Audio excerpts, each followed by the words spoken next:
right. And Courtney, we want to bring in CBS News Face the Nation moderator Margaret Brennan, who is on the phone with us right now. Margaret, I know you're talking with your diplomatic sources. What are you hearing? Well, at this moment, it appears that attack by Iran on Al Udeid Air Base in Qatar has been concluded, though we haven't yet heard that there won't be further attacks later. It seems like for this moment, no reported death or injuries from the U.S. military. Sometimes, though, that takes time to actually assess. But what we know is that the United States and Qatar were able to be in communication well in advance of the attack actually being launched to prepare for what was about to come via these short and medium range ballistic missiles that the Pentagon announced were fired at what is the forward headquarters for all of the Middle East Central Command operations based there in that small emirate of Qatar. So this is very much Iran hitting directly at the command that helped to execute the attack on their 3 nuclear sites that the United States carried out overnight Saturday into Sunday. Now, this was calibrated. This at this point looks limited, but the United States is very much on alert for further potential risk to Americans. They have been warning Americans traveling abroad, in particular in the region, to exercise an abundance of caution. There are certain things you can protect and anticipate, and that would be the category of attack we just saw in terms of incoming missiles. There are the other lower-level attacks that are harder to prevent against. And so that is why Americans are being warned to exercise caution, be aware of their surroundings, because America has entered this war that Israel launched on Iran just a few days ago. Thank you. We want to bring in CBS News senior foreign correspondent Holly Williams, who is in Iraq. Holly, what are you hearing? Hey there, Meg. Well, Iran state media reported a while ago that it had launched a missile operation called Annunciation of Victory or Blessings of Victory, depending on how you translate it, against U.S. bases in Iraq and Qatar. Now, we've had those strikes that were intercepted over the U.S. base in Qatar, but so far, nothing that we have been able to confirm here in Iraq. There are around 2,500 U.S. troops here in Iraq. We're a few miles from one U.S. base. There are others in the southwest of the country and also the capital, Baghdad. Now, this was not unexpected. Iran's foreign minister said yesterday that his country had to respond to those U.S. airstrikes against Iran's nuclear facility. We spoke to one Middle Eastern security expert who agreed. He said that if Iran didn't respond, it risked looking weak and being humiliated in the eyes of its rivals here in the Middle East, as well as its own people. U.S. forces in the Middle East, and there are bases scattered across this region, along with around 40,000 troops. They were already on high alert, bracing for a possible Iranian retaliation. You heard that reporting just now from Margaret, that this may have been a kind of calibrated response, perhaps even a bit theatrical, performative. That's really interesting, because one possibility here is that this was a kind of face-saving response for the Iranian regime, and we will now start to see diplomatic wheels start to turn, perhaps even an Iranian capitulation, and they curtail their nuclear program. That is clearly what President Trump has been hoping for. The other possibility, of course, is that this could potentially spiral out of control into a bigger regional war. We know that many countries here in the Middle East were deeply concerned by the U.S. strikes against Iran, even Saudi Arabia, Iran's arch rival. We assume that they are more concerned now. All right, Holly Williams for us in Iraq. Thank you so much. We want to bring in White House reporter Willie James Inman now. And Willie, how are lawmakers reacting? What are you hearing from the White House? Hey there, Meg. Good to be with you. Well, the president on his schedule today had a 1 p.m. meeting with his national security team. We haven't yet gotten word as to whether or not that has started or if the president moved that meeting to the Situation Room. We, of course, know that the White House was bracing for this type of response from the Iranians. In fact, the president warned in his remarks over the weekend when he announced this operation to the American public, or explained the reasons why. He said that the United States would respond if Iran retaliated against U.S. interests in the region. We, of course, wait to hear from the president himself. He oftentimes will post his message on Truth Social. But we do know that the U.S. and the Department of Defense have been monitoring this development as we see it play out on our screens there at this military base, this Air Force base in Qatar, that Gulf state hosting thousands of U.S. troops, a large air base and one of the largest, in fact, in the region. We, of course, know that the U.S. has other assets in the region as well, including in Iraq, as Holly mentioned, Syria. We wait to hear from the White House. We do know, as I mentioned, that he has that national security meeting, perhaps huddling with officials and watching this play out in real time. But no word from the White House yet in terms of a reaction to this response. But I will point out a defense official says that there were no U.S. casualties, saying that this Al Udeid air base was attacked by Iranian missiles earlier today, as we saw play out on our screen, but no U.S. casualties in that attack there in Qatar, Mac. And Willie, what has the response been from Republicans versus Democrats? Yeah, well, we have seen this response to the president's attack play out, for the most part, Republicans supporting the president in this decision to attack Iran. We know, of course, that the president likely does not want a prolonged conflict. In fact, his officials telegraphed as much over the weekend on Sunday, hitting the airwaves, saying that this was a targeted operation. And, of course, now we're seeing the Iranian response to that. Some top Democrats, Democratic leaders, including Hakeem Jeffries, have essentially blasted the president for this. And something that Democrats have been warning about or perhaps concerned about is getting into a prolonged conflict.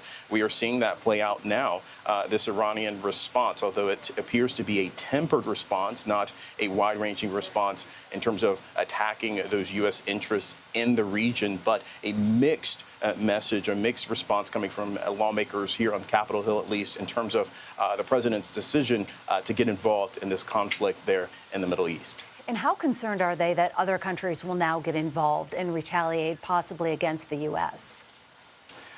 Yeah, that certainly is a concern. Most of the focus here is on Iran. The president, though, talked about the potential of other nations providing nuclear weapons to Iran. It's unclear what more the president will say on that. But the large part of this, the large focus of this has been on Iran and its proxies in the region. We, of course, know the U.S. has allies in the region, including Qatar, other nations that are closely aligned with the U.S. because they provide, the U.S. government rather provides defense to those nations in the region. But nonetheless, we have seen Iran really just decimated in terms of its military apparatus, its proxies in the region, including Hezbollah and Hamas, decimated in the region as well. So a weakened Iran, as we've been talking about here on our air, responding, at least a soft response, if you will, in terms of this U.S. attack on Iranian nuclear sites over the past weekend, Meg. All right, Willie James Inman at the White House for us. We will check back with you in a little bit. CBS News intelligence and national security reporter Olivia Gazas joins us now from the State Department. Olivia, do we know if or how Iran will retaliate against the U.S.? Well, from indications right now are that this initial volley against U.S. interests in Qatar has concluded. We are still on high alert as to whether there will be additional strikes against locations of U.S. troops and diplomatic personnel in other countries in the region, Kuwait, Bahrain, Oman. None of those have given us the sort of all clear, and so it is still an open question as to what this is the extent of Iran's retaliatory strikes or if this is just the beginning of them. Thus far, we understand via Margaret Brennan, who reported via diplomatic sources that the U.S. and Qatar had meetings this weekend, and this response vis-a-vis Al Udeid base in Qatar was expected and calibrated. This morning at 7:44 a.m. Eastern Time, the State Department did issue a shelter-in-place notification for American citizens in Qatar, indicating at least that something was notified to the United States, that something could happen involving that location. We are asking the question of whether there have been indirect or direct messages passed by the Iranians to the United States. We don't have a firm answer to that yet. But if this is as contained as it has been, if it is the case that there are no U.S. casualties, it is an important indication that Iran has done what it needs to do in order to save face, and that is reopening the door to a diplomatic solution. But again, we still need to stand by and determine whether this is the extent of the retaliation or not. Olivia, we know you have reported, Holly has reported, Margaret has reported that this was not a surprise. I think a lot of people now are wondering how quickly could we see another attack come in terms of a timeline? It's unclear, right? It all goes down to the Iranian intention, and that's what U.S. intelligence agencies and diplomats are scrambling to understand right now. Is this all that Iran plans to do? And if so, what are the next steps from here? The fact that there are no casualties, the fact that these are strictly military targets are an important indication that Iran does not at this stage wish to escalate its fight with the United States. It would be different if it were targeting civilian targets. It would be different if it were targeting Americans in a number of Arab countries in the region, which was a concern in the immediate aftermath of U.S. strikes on Iranian nuclear sites over the weekend. So time will tell whether this is an opening volley or the extent of the response. We knew something had to come. We knew that the supreme leader and Iranian officials were signaling that a response would come, but we were all waiting to understand what would be targeted and whether civilian casualties, American casualties, would result, because that would be determinative of the United States response from here. All right, Olivia, thank you so much. Let's bring in Andrew Boyd, former director of CIA Center for Cyber Intelligence. First of all, what are you watching and who are you talking to right now? Well, I mean, I think Olivia and Margaret have it right. I mean, we have to determine what the Iranian intentions are. Is it a limited strike so that we could get, back to a point of negotiations, or is this just the opening volley of a retaliation? Earlier today, I spoke to your colleagues about the potential of cyber retaliation against U.S. networks inside the continental U.S. I still think that's a possibility. But again, that would be a result in more of a nuisance for Americans than anything definitive, such as casualties at our bases in the Gulf. I don't think anybody can really make a conclusion unless something has been communicated to the administration that we're not aware of, that this is the end of it. I hope for the safety of our troops that it is. There is still also the possibility, in addition to cyber attacks, that the Iranians attempt to close the Strait of Hormuz to shipping, which would obviously also be an escalation, which would have severe economic impact in the region.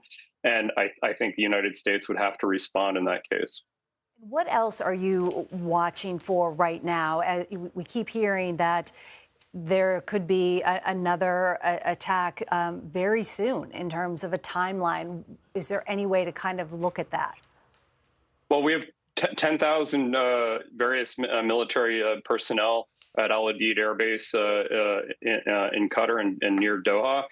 We have other bases in the region. Could the Iranians use Iraqi Shia proxies to attack some of our bases in Syria, in eastern Syria, or our personnel at embassies around the region? That is what I would be watching. I think both the U.S. military and the U.S. State Department in the field are taking precautions and protecting our people. But if the Iranians are really determined, they could cause U.S. casualties at a number of these locations. And I think we'll be following that for the next 24 hours at least. And what does this mean for Americans that are in the region right now? So I think our diplomatic personnel, our U.S. personnel, have protective measures and ways to defend themselves. What I do worry about is we have a fairly large business footprint. American citizens who work across the Persian Gulf region. the Arab Gulf region. I'm worried about their safety because they don't have those defensive measures that some of our government folks do. Is the U.S. prepared for extensive evacuations? We're always prepared for evacuations as necessary of diplomatic families, U.S. military families. I don't think we'd actually evacuate our combat forces because they'd have to be prepared to defend Americans or to conduct other strikes on Iran. I think we are prepared for that, but what level of execution on those preparations we have to do, I think will be seen in the next several hours. All right, Andrew Boyd, thank you so much. So CBS News congressional correspondent Nicole Killian is on Capitol Hill. Nicole, tell me, what are you hearing from lawmakers? What are their reactions? Yeah, well, keep in mind that lawmakers are just returning here to Capitol Hill following the Juneteenth holiday and a brief recess. But we did hear moments ago from Speaker Mike Johnson, who spoke with reporters. He said that he did receive a classified briefing earlier this morning about the potential for retaliatory attacks. He also said, that so far, these are some that this is the retaliation that was expected. So far, so good. No casualties so far as we know it. He also goes on to say, I know that the national security team is in the Situation Room as we speak. So that coming from Speaker Johnson just moments ago. He also, it appears that he was asked about, there are several war powers resolutions that are being proposed by members of Congress, both in the House and the Senate. So he did tell reporters that he does not think that is necessary or that this is an appropriate time to try to hold a vote on something like this. Of course, this is a concern that many members have about the U.S. being potentially dragged into further conflict in the Middle East. Some lawmakers believe that Congress should have been briefed ahead of that initial strike by the United States that was ordered by President Trump on Saturday. So as I mentioned, there are various proposals floating. In fact, House Democrats are also drafting yet another war powers resolution that we could see at some point this week, basically, again, trying to claw back some of those powers that Congress has in terms of a declaration of war. There's a lot of semantics with respect to that in the sense that,